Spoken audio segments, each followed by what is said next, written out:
कुछ यूट्यूबर्स का मुझे स्पेशल थैंक्स करना है, जिनमें से सबसे पहले ज़ुनैरा, जो आपने इतनी डेयरिंग और करेजियस वीडियो बनाई और आपने उसमें मेंशन किया कि आपको भी धमकियाँ दी गई हैं, तो थैंक यू वेरी मच। अस्सलामुअलैकुम माय सोशल मीडिया फैमिली। उम्मीद करती हूँ कि आप सब लोग हमेशा की तरह खुशबाश होंगे और हिफ्ज़ अमान के साथ होंगे। नादिया खान साहिबा की दूसरी या मुबैना तौर पे तीसरी शादी का जब वबाल मचा, उस हवाले से मैंने आप लोगों तक जो भी रिपोर्टिंग थी, जो भी न्यूज़ थी, वो मैंने आप तक पहुंचा दी थी। उसके बाद उनके शौहर का एक बहुत बड़ा स्कैंडल सामने आ गया। मुबैना तौर पे उनके बारे में ये कहा जाने लगा कि वो ऑलरेडी 3 दफ़ा शादी कर चुके हैं, मतलब तीसरी शादी उन्होंने नादिया खान के साथ की है। इस सिलसिले में जब खबरें आईं तो वो खबरें भी मैंने आप लोगों तक पहुंचा दी। फिर उसके बाद जो तमाम डिटेल्स थी वो भी मैंने आप लोगों तक पहुंचा दी। पहले नादिया खान जो थी उन्होंने इस हवाले से कुछ क्लैरिफिकेशंस भी देना चाहिए। उस सिलसिले में उन्होंने मुझे भी फ़ोन्स किए, मुझसे भी उन्होंने गिला किया कि मैंने वीडियो क्यों बनाया। अब देखिए, पूरी इंडस्ट्री के साथ मेरे बहुत अच्छे ताल्लुकात हैं। कोई ना कोई एक्टर, डायरेक्टर, प्रोड्यूसर, हमारा कोई ना कोई जानने वाला ज़रूर होता है। लेकिन जब खबर आती है तो हमारी एक सहाफ़ती ज़िम्मेदारी ये होती है कि हमने वो खबर आप तक पहुंचानी होती है, क्योंकि अगर हम ये देखें कि इसके साथ हमारा ये ताल्लुक़ है, इसके साथ हमारा ये ताल्लुक़ है, तो फिर हम कभी भी खबर आप तक सही तरीके से जेन्युइनली नहीं पहुंचा सकते। दूसरे नंबर पे बड़ी इंपॉर्टेंट बात यह है कि पहले तक नादिया खान और उनके शौहर इन तमाम ख़बरों को डिनाई करते रहे, लेकिन फिर अचानक एक ख़ातून जिनका नाम है लुबना फ़ारूक, जिनको ज़ाती तौर पे मैं बिल्कुल भी नहीं जानती, ना मैं उनसे कभी मिली हूँ। मैं कोशिश करूँगी कि मैं किसी तरीके उनसे रब्ता कर सकूँ, क्योंकि मेरे पास उनका अभी तक कॉन्टैक्ट नंबर नहीं है। अगर वो मुझे सुन रही हैं तो कॉन्टैक्ट नंबर अपना किसी तरीके से मुझ तक ज़रूर पहुँचाएँ, मुझे ईमेल के थ्रू चाहे भेजें, चाहे मुझे मैसेंजर पर भेजें। उन्होंने YouTube चैनल पर मेरा शुक्रिया अदा किया है, क्योंकि उनको ये लगा कि मैंने उनके लिए हक में आवाज़ उठाई है। देखिए, अगर वो गलत होती या मुझे ऐसी वाइब्स आती या मुझे ऐसा लगता तो डेफिनेटली मैं उनके ख़िलाफ़ भी बोलती। लेकिन इस पूरे मामले में जो चीज़ें मेरी समझ में आई थी, उसमें ज़्यादातर मैं कोशिश ये करती हूँ कि मैं जजमेंट पास ना करूँ, बल्कि मैं जो इन्फॉर्मेशन है वो लोगों तक पहुँचाऊँ।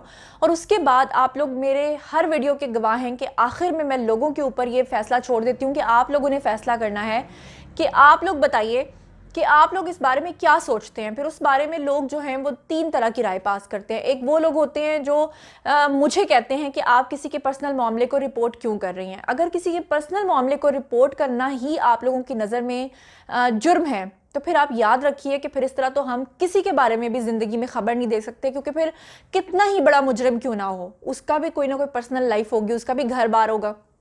अगर हम हुकूमत के ऊपर तनकीद कर रहे हैं तो क्या उनका कोई घर बार नहीं होगा? वो नहीं कहेंगे कि हमारे पर्सनल मामले में आप क्यों बोल रहे हैं, हम हुकूमत चला रहे हैं, आपको क्या? तो भाई, हम लोगों का न्यूज़ चैनल है, ना तो हमारी किसी से कोई दुश्मनी है, ना हमारा किसी से कोई लेना देना है। मेरा काम सिर्फ इतना है कि जब खबर आती है तो वो खबर आप तक पहुंचाना, और उस खबर के हवाले से जो भी परसेप्शन आपने बनानी है वो आप बना सकते हैं। अब ये जो लुबना फ़ारूक नामी खातून हैं, इन्होंने जो भी इनके साथ वाक़यात पेश आए, उसमें अगर आप लोगों ने इनको नहीं सुना तो मैं आपको बताती चलूँ कि इन्होंने बताया कि किस तरह से इनके शौहर ने इनको धोखा देकर नादिया खान के साथ अफेयर किया, और उसके बाद उनके साथ अफेयर के बाद शादी की, और इनको झूठ बोला और इनसे ये कहा कि मैं तीसरी शादी नहीं करूँगा। सिर्फ मामलात ये हैं कि मेरे ऊपर काला जादू हो गया है और वो जादू का असर तुम पे भी हो सकता है, और इस जादू से बचने के लिए हमें कुछ अरसे के लिए अलग अलग रहना चाहिए। लेकिन बाद में ये कहती हैं कि असल में वो अफेयर के अंदर थे नादिया खान के, और वो किसी तरीके से मुझसे जान छुड़वाना चाहते थे। अब इस सिलसिले में लोगों ने उनसे 2 तरह के सवालात पूछे। कुछ लोगों ने कहा कि उन्होंने शादी ही की है, कोई मर्डर तो किया नहीं है, आप क्यों इतना उनके खिलाफ बोल रही हैं। और कुछ लोगों ने ये कहा कि भाई, अगर उन्होंने शादी कर ली है और अब क्योंकि आपको छोड़ दिया है तो आप इस मामले में क्यों आ रही हैं। जिसके कि उन्होंने जवाब दिए। मैं चाहूँगी कि मैं उसको ट्रांसलेट करने के बजाय उन्हीं का वीडियो आपको सुनवाऊँ। आप लोग पहले वो वीडियो देख लीजिए कम्प्लीटली, और उसके बाद आप लोगों के ऊपर मैं फ़ैसला छोड़ती हूँ। लेकिन लुबना साहिबा, मैं चाहूँगी कि मैं फिर भी एक बार एक्सक्लूसिवली आपका इंटरव्यू करूँ। अगर आप मुझे सुन रही हैं, देख रही हैं, तो आप ज़रूर मुझसे कॉन्टैक्ट कर लीजिए। और आपका बहुत बहुत शुक्रिया कि आपने अप्रिशिएट किया, उसके लिए बहुत बहुत शुक्रिया। तो देखिए वो क्या कह रही हैं। तो सबसे पहली बात ये कि मुझको बता के नहीं छोड़ा गया था कि हम आपको इसलिए डाइवोर्स दे रहे हैं कि जी हमने तीसरी शादी करनी है, तो thank you very much, have a nice life, जाइए आप अपनी ज़िंदगी जिए, हमें अपनी ज़िंदगी जीने दें। ऐसा तो नहीं हुआ ना।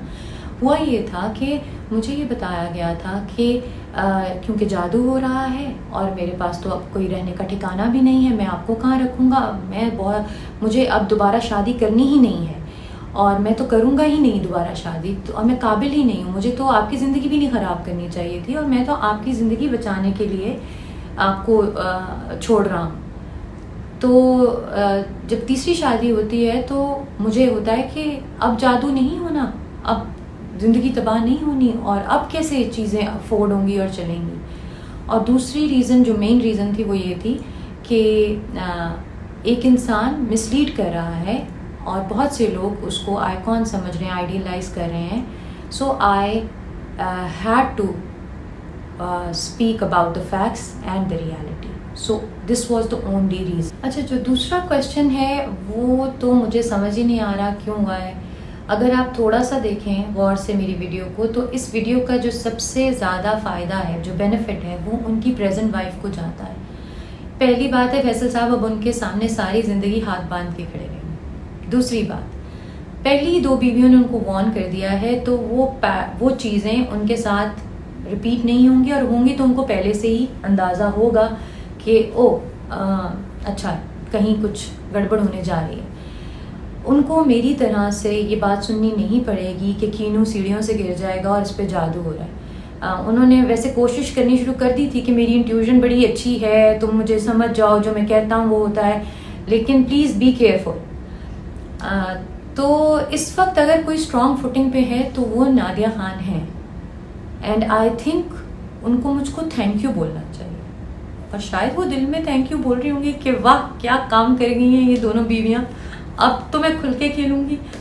और एक औरत दूसरी औरत के साथ इससे ज़्यादा अच्छा और क्या करे, जान दे दें।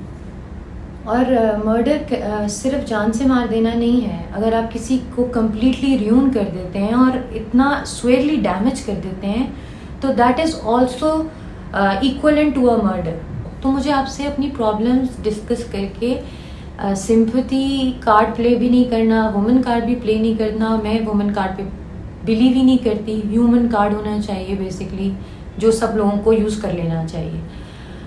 तो उस दिन मैं आपको ये चीज़ बताऊंगी जब मुझे लगेगा कि मेरी जर्नी और जो चैलेंजेस मैंने फेस किए वो किसी दूसरे की बैटल के लिए हेल्पफुल हो सकते हैं।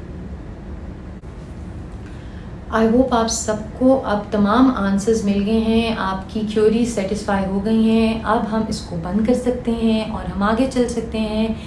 नादिया खान और फैसल राव बहुत ज़बरदस्त वीडियोस बना रहे हैं आप लोगों को एंटरटेन करने के लिए, प्लीज़ डू वॉच।